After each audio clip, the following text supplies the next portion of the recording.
At Hopewell Business Centre, there's a surprising variety of firms. Today's programme looks at the different bases for a firm or company. On today's agenda, you will hear about the status of 3 different types of firm: a sole trader, a partnership, and a limited liability company, and from a 4th type, a PLC, in the same area. You will see and hear how the employees of this company talk things through with the boss and the supervisor.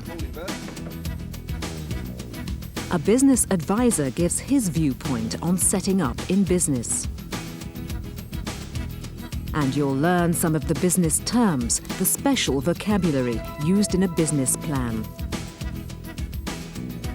This young photographer calls in a business advisor to help him achieve his ambitions. But did he choose the right man?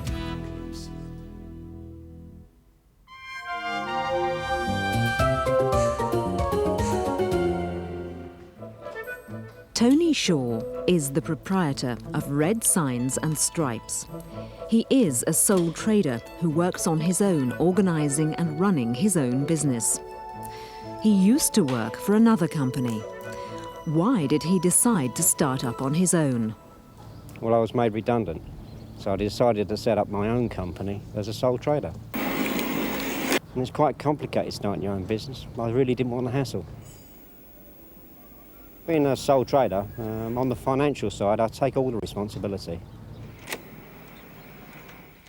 The Hopewell Business Centre can help with advice, financial advice, legal advice, any worries of that sort. Each company is responsible for security. Each of us responsible for making sure that the unit is clean and tidy. The companies at Hopewell Business Centre can get legal advice when they need it from a firm of solicitors which visit the centre. It's quite substantially different to what it has been in the past. Malcolm Skinner is a solicitor with the firm Winch & Winch. I come up to the Hopewell Business Centre quite regularly. The people who are here obviously have legal problems. They come and see me. I do not charge for the service. I try and help them out. The firm of Winch & Winch is a partnership. They have their offices not far away in Rochester. Winch & Winch is a partnership. I'm one of the partners, and there are 4 partners altogether.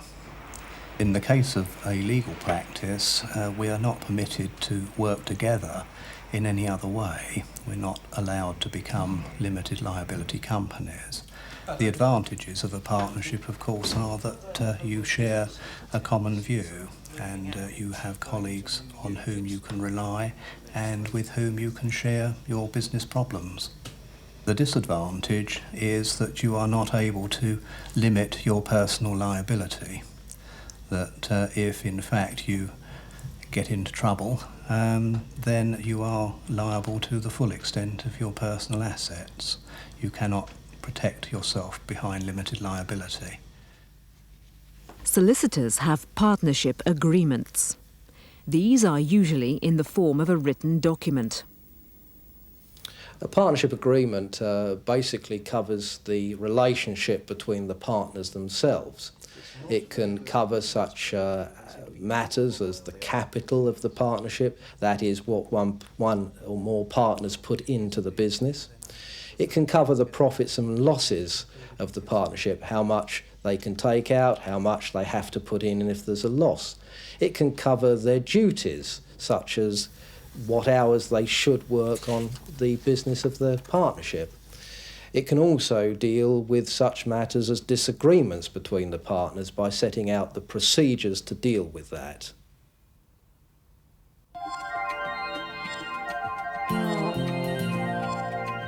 Focus on facts. Tony Shaw used to work for another company. Why did he start his own business? Well, I was made redundant. He was made redundant. That means he lost his job.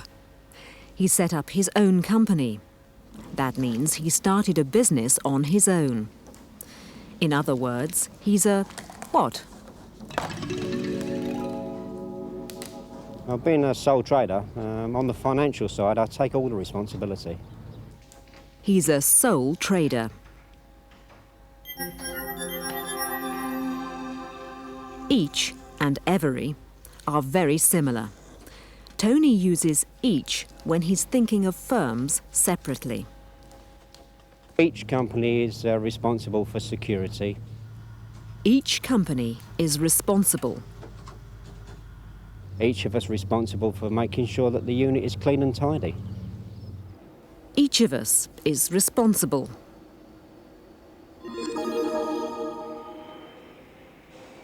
This firm of solicitors is a partnership.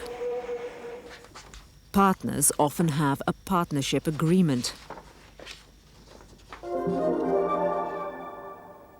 It's very complicated, as Tony Shaw said. I really didn't want the hassle. I didn't want the hassle. That's a colloquial expression meaning I didn't want the worry.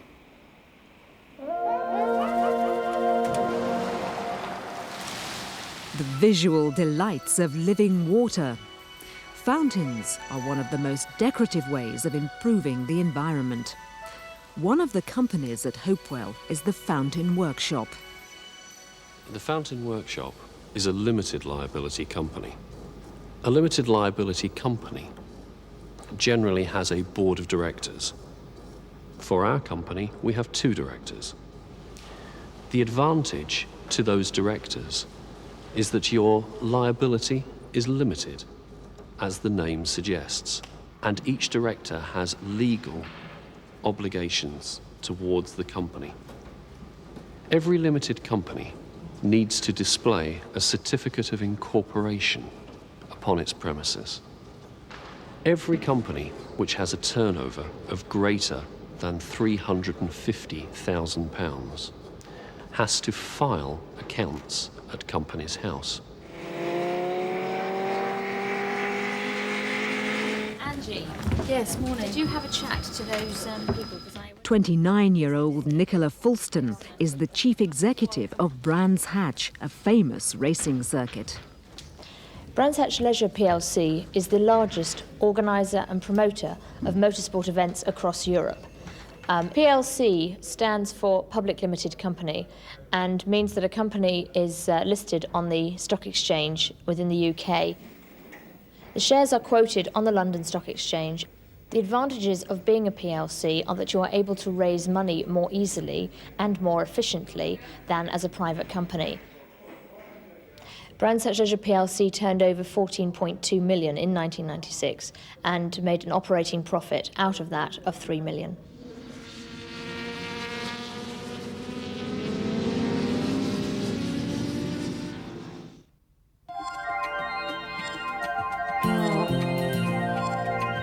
Focus on facts. The Fountain Workshop is a limited liability company. How many directors are there? For our company, we have 2 directors. 2. Each director has legal obligations towards the company. When Ian is talking in general about limited companies, he uses every. Every limited company needs to display a certificate of incorporation upon its premises. Every limited company needs to display this certificate.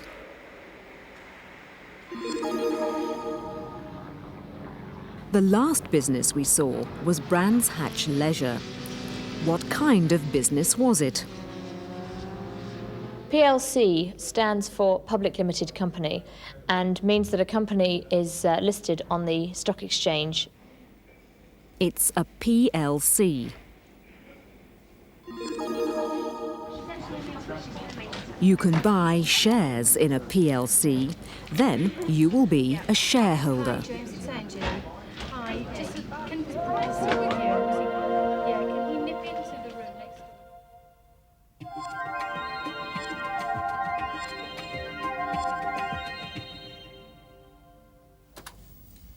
One of the companies at the Hopewell Business Centre is Empire Property Services. Alan Winter is the managing director. I was made redundant from a large multinational company and started operating from my own house in the back bedroom. We set up a small office there and started operating in that fashion as a sole trader. And the business grew to such an extent that after a 12-month period, I found I had so much work that I couldn't cope with it myself. And I needed to look for somebody else then to work with me. It was that time that I set up a partnership with somebody who is now my co-director, and we ran as a partnership for a period so we could share the workload, and it continued to grow, and it then became appropriate to become a limited company. How many employees do you have at the moment? Well, we've only got 5 employees, but we use about 20 to 25 self-employed people quite regularly. Right. As a limited company, we continue to grow, and last year our turnover exceeded £1 million.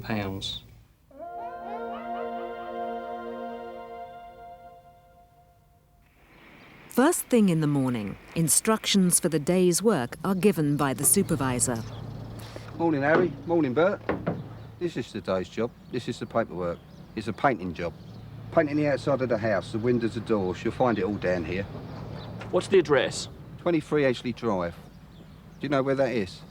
Yes, I know it. It's near the old sports ground. What kind of a place is it? It's a 2-storey house. Wooden windows. You have to paint the outside of the house, the doors and the windows. What's the colour scheme then? It's all written down here. Beige for the walls, light blue for the windows and the doors. How long will it take us? We've allowed a week, but I'll see you back here tonight and you can tell us how you're getting on. OK? OK, right. Let's go. Let's go.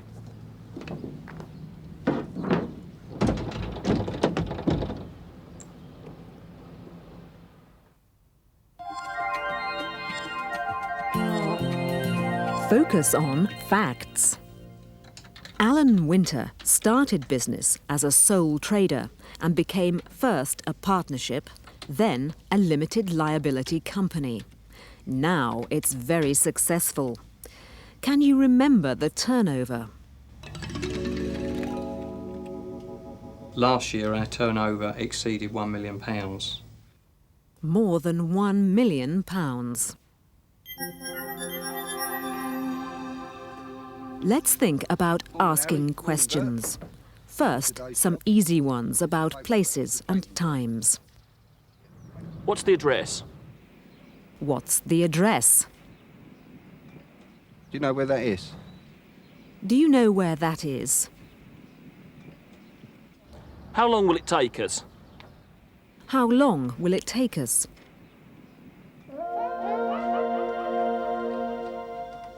In the office, one of the girls wants a day off work. I like that one. My sister and I are bridesmaids. Lovely. So when's the wedding? It's on Friday week, but I've got to ask for the day off. Do you think he'll agree? I expect so. He's usually quite reasonable if it's a special occasion. Have you got a moment, Alan? Yes. Do you think I could take a day off work at the end of the month? Which day is it? Friday week, the 31st. We're rather busy then. Is it something important? My cousin's getting married and she's asked me to be a bridesmaid. Well, I suppose I'll have to say yes then, won't I? Thanks very much. But remember to fill in the holiday form.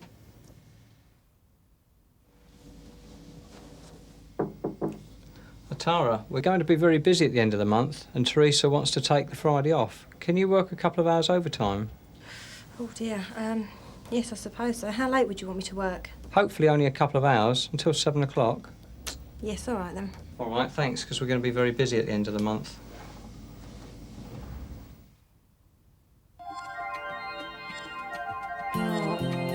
Focus on wordplay.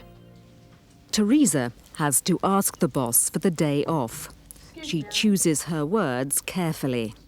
Do you think I could take a day off work at the end of the month? Do you think I could? But the boss can be more direct. Tara, can you work a couple of hours overtime? Can you work late? The boss and the employee both use first names. This is not unusual in British offices.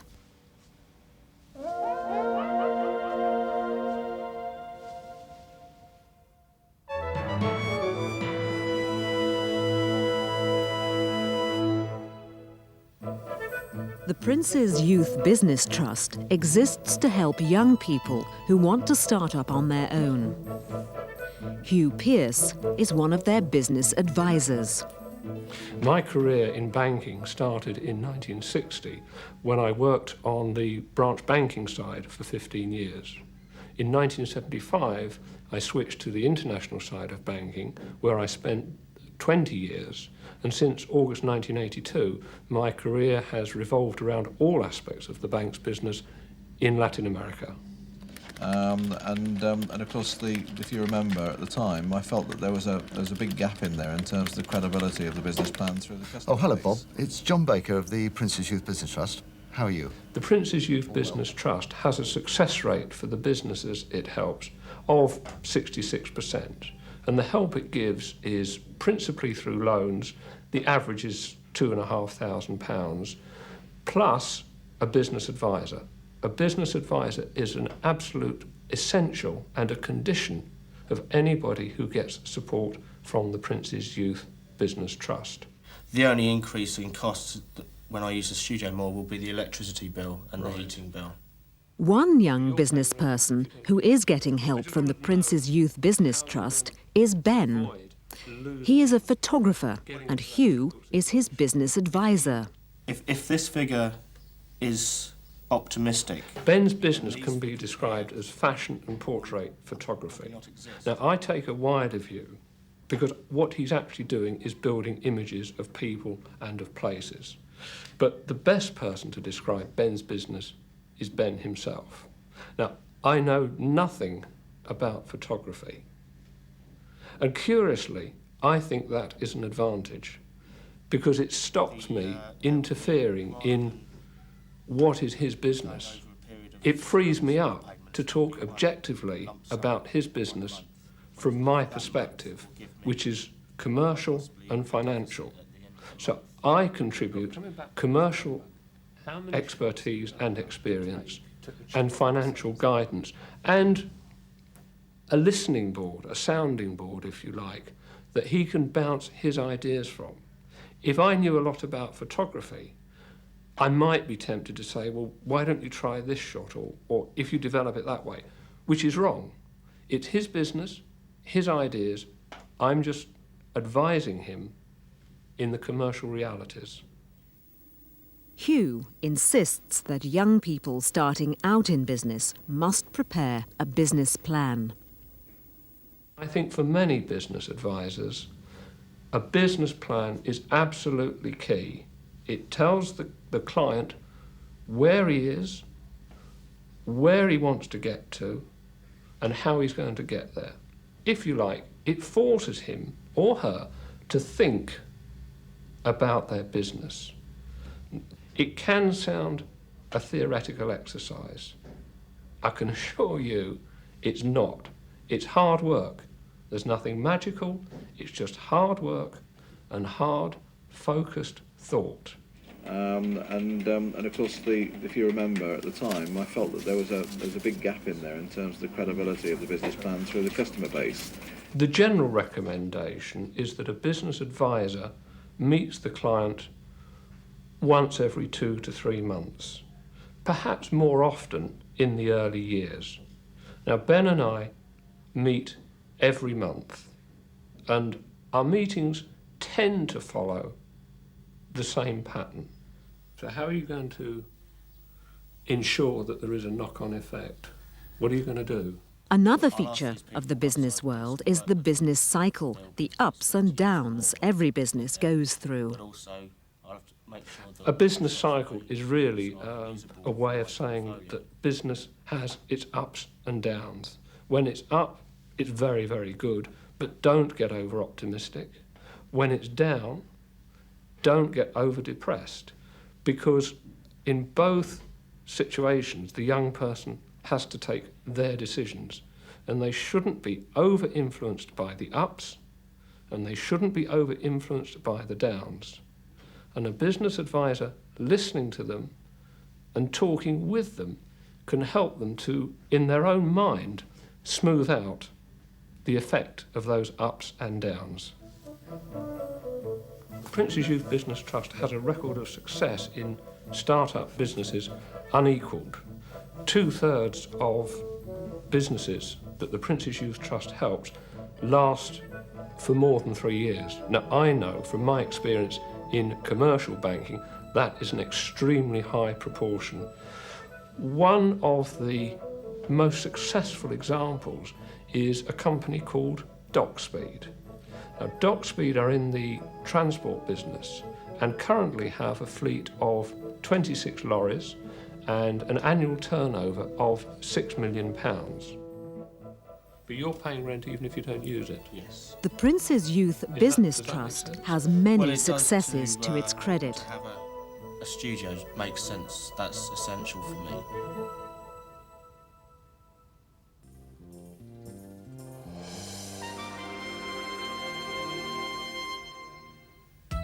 There's nothing magic about a business plan, as Hugh Pearce told us.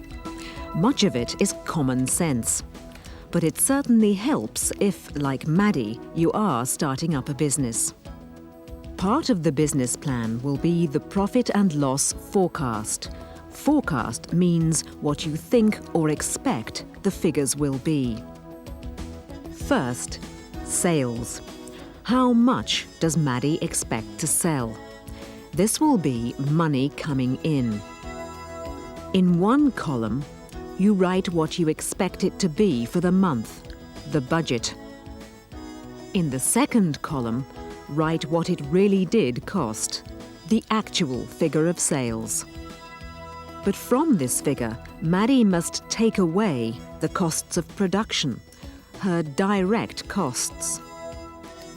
Direct costs include the cost of materials for making the product, and wages, the money she pays to her employees to produce the materials. Then there are fixed costs, the costs of running the business before she even starts production. These are often called overheads. Does Maddie rent her premises, the place where she has her business? How much does she pay in rent? The rates are the tax you pay on the premises. Then there's the cost of heating and lighting, the cost of postage, printing and stationery. That means the paper and envelopes she uses, the telephone bill, bank charges, and any other costs that she has to pay. If Maddie adds these up, she'll get her total overheads. Then she can continue right to the bottom line, where she will arrive at her net profit. Let's hope Maddie does well as she starts up her business.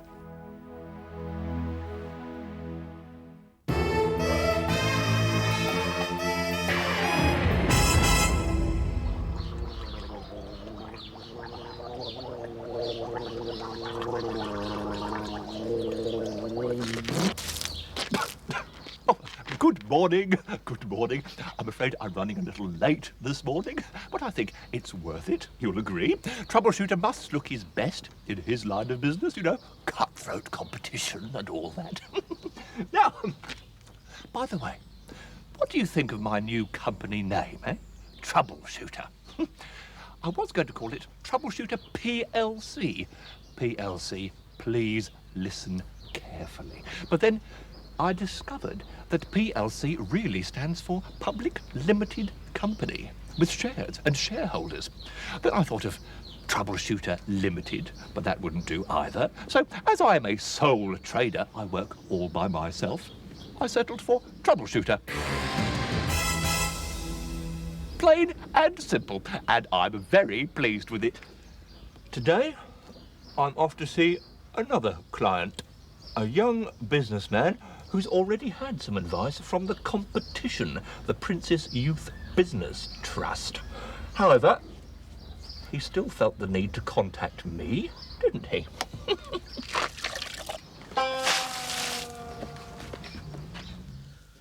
Okay, chin down slightly.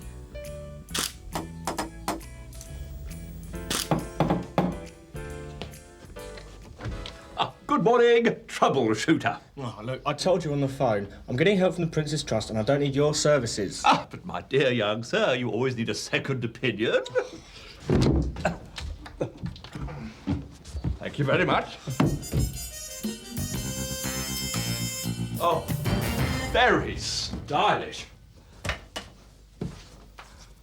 Very stylish indeed. I see you are on the way to the top of your profession, and it will be a great privilege for me to help you. Now, let me see. What were your problems? Oh, yes. You need more space. Well, certainly your premises are very cramped. Yeah, I know. And you wish to employ an assistant. Look, can't you see I'm busy? Look, I've already found myself a studio, but can I afford it? Well, you can afford the wages of a lovely model. Surely you can afford a studio. You must do some very serious calculations if you wish to expand the business. You must cut back on expenses, cut out these unnecessary costs. No more chocolate biscuits, no more sugar in your coffee. And remember to recycle the paper clips. And you take too many pictures. Do you know, my old professor used to say, take care of the pennies and the pounds will take care of themselves. And he was a very good businessman.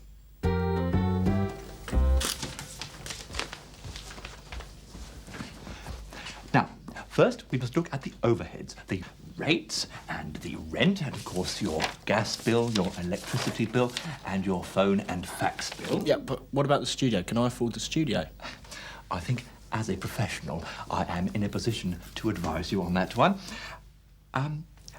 Could I borrow your calculator? Calculator? Yes, a professional businessman such as yourself does possess a calculator. I would have thought a professional troubleshooter like yourself would have had one. Well, I seem to have left it at home, but never mind. We have this. I'm sure the young lady could help with our calculations. I'm sure you know what an abacus is for, my dear young lady. What on earth is that on your face?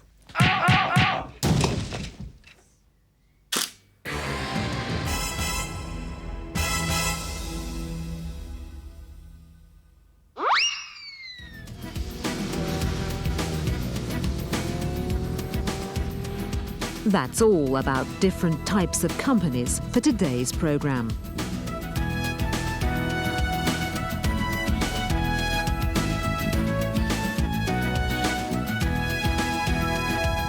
You will find texts, exercises and special vocabulary in your student's book. Next week, we'll be looking at technology in the workplace. Goodbye till then.